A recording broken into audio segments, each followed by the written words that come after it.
¿Y si la verdadera libertad no tuviera nada que ver con romper cadenas externas, sino con liberarnos desde adentro? En este episodio de Árbol Interior, te invitamos a un viaje profundo hacia la libertad que no depende de gobiernos, personas o circunstancias. A través de las palabras de Nelson Mandela, Viktor Frankl, los estoicos y los grandes místicos de Oriente, exploraremos cómo, incluso en medio de la oscuridad, podemos encontrar una luz interior que nadie puede apagar. Quédate hasta el final, porque juntos vamos a descubrir que la libertad no se conquista afuera, sino en el alma. La libertad. Pocas palabras despiertan tantas pasiones, tantas luchas, tantas aspiraciones, pero ¿sabemos realmente qué es ser libres? En un mundo que asocia la libertad con la ausencia de límites externos, con fronteras abiertas, gobiernos permisivos o decisiones individuales sin restricción, pocas veces nos detenemos a pensar que la verdadera libertad no depende de lo exterior, sino de un estado interno de conciencia. Es una conquista silenciosa, invisible, pero poderosa. Una libertad que no se negocia, que no se impone, que no se otorga, se cultiva desde dentro. Muchos imaginan la libertad como la ausencia de normas, como romper cadenas, desafiar lo establecido o poder elegir sin límites. Pero esa visión, tan extendida como engañosa, que también esconde una trampa. ¿Qué ocurre cuando la vida nos impone fronteras? Cuando el cuerpo está confinado, pero el espíritu se niega a ceder. Cuando afuera todo parece cerrado, pero adentro aún brilla una llama. Es entonces cuando se revela la forma más sutil y esencial de libertad, aquella que no depende del mundo, sino que nace en el alma. Nelson Mandela, quien pasó 27 años en prisión, escribió alguna vez: «Fui libre porque no permití que mi mente fuese encarcelada». Su cuerpo estaba entre rejas, pero su espíritu, su dignidad, su conciencia seguían intactos. Comprendió que la libertad real no era salir de la celda, sino no permitir que el odio, el resentimiento o el miedo lo dominaran por dentro. En ese acto de renuncia a la esclavitud emocional, se convirtió en un ser verdaderamente libre. Algo similar expresó Viktor Frankl, psiquiatra y sobreviviente de los campos de concentración nazis. En su célebre libro, El hombre, en busca de sentido, escribió: «A un hombre se le puede arrebatar todo salvo una cosa, la última de las libertades humanas, la de elegir su actitud ante cualquier tipo de circunstancia». En medio del horror absoluto, comprendió que incluso cuando todo está perdido, queda algo inviolable: nuestra libertad de elegir cómo responder. Esa es quizá la forma más elevada de libertad. Desde otra orilla del pensamiento, los antiguos estoicos ya hablaban de una libertad interior que nada tenía que ver con las circunstancias externas. Epicteto, quien había sido esclavo, enseñaba que nadie es libre si no es dueño de sí mismo. Para él, ser libre era dominar las propias pasiones, no depender del aplauso o del rechazo, actuar con virtud más allá de lo que ocurra afuera. Marco Aurelio, emperador de Roma, meditaba cada noche sobre la muerte, el destino y la fugacidad de la vida, recordándose a sí mismo que la libertad consistía en aceptar con serenidad lo inevitable y actuar con integridad. Filosóficamente, la libertad ha sido uno de los temas más debatidos. Jean-Paul Sartre sostenía que estamos condenados a ser libres, en el sentido de que siempre elegimos, incluso cuando creemos no estar eligiendo. Esa libertad, según él, es una carga, implica responsabilidad, angustia y la necesidad de inventarnos constantemente. En cambio, para los místicos orientales, como los sabios del Vedanta o los maestros budistas, la libertad no es un acto de elección, sino de desapego. Es liberarse del ego, de la ilusión del yo separado, y reconocer que el verdadero ser ya es libre porque es conciencia pura, no condicionada por el mundo de los fenómenos. Krishnamurti, pensador indio, decía que la libertad no es una meta futura, sino el primer paso en el camino.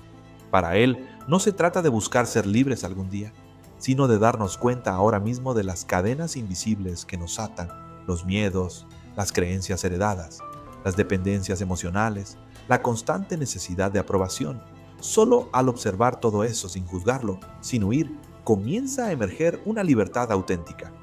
En nuestra vida cotidiana, muchas veces creemos que no somos libres porque dependemos de un trabajo, de una pareja, de una familia, de un gobierno. Pero incluso en medio de esas estructuras, podemos elegir cómo vivir, cómo pensar, cómo responder. Podemos aceptar sin resignarnos, actuar sin reactividad, amar sin poseer, caminar sin huir. Esa es la libertad que nadie puede quitarnos. La ley de correspondencia, enseñada en múltiples tradiciones espirituales, dice, como es adentro, es afuera. Si estamos en guerra adentro, proyectaremos esa guerra afuera. Si nos sentimos prisioneros emocionalmente, lo exterior nos parecerá una cárcel. Pero si cultivamos la libertad interior, esa que nace del desapego, del autoconocimiento, de la compasión, entonces el mundo cambia, no porque cambien las circunstancias, sino porque nosotros ya no estamos encadenados a ellas. La libertad interior no se conquista una sola vez. Es un proceso, un camino. Implica mirarnos con honestidad, asumir la responsabilidad de nuestra vida, dejar de culpar a los demás por lo que sentimos y comprender que la paz verdadera no depende de lo que ocurre, sino de cómo lo vivimos. Es como decía el sabio indio Nisargadatta Maharaj, ser libre del deseo de ser libre. En este sentido, la libertad no es una meta externa, sino una práctica espiritual, y es también un acto de valentía, el coraje de ser uno mismo, aunque el mundo insista en decirnos lo contrario, el valor de soltar el papel de víctima, de elegir conscientemente, de responder desde la presencia y no desde la reacción automática. Porque mientras creamos que la libertad depende de algo o alguien afuera, viviremos en una ilusión. Pero cuando comprendemos que la libertad es un estado del alma, entonces, incluso en la oscuridad, podemos sentirnos luminosamente libres.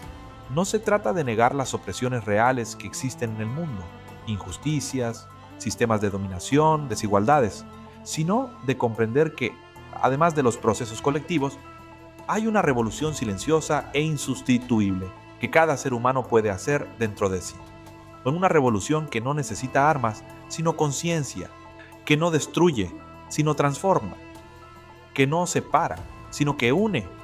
Y quizá ahí esté la mayor paradoja, que al descubrir nuestra libertad interior, dejamos de depender tanto del exterior, que al soltar el deseo de controlar, ganamos poder sobre nosotros mismos, y que al dejar de correr tras la libertad como una promesa lejana, empezamos a vivirla aquí y ahora, en cada elección, en cada pensamiento, en cada respiro, porque la libertad verdadera no grita, susurra, no impone, inspira, no separa, une y sobre todo no depende de nada, porque nace de lo más hondo del ser.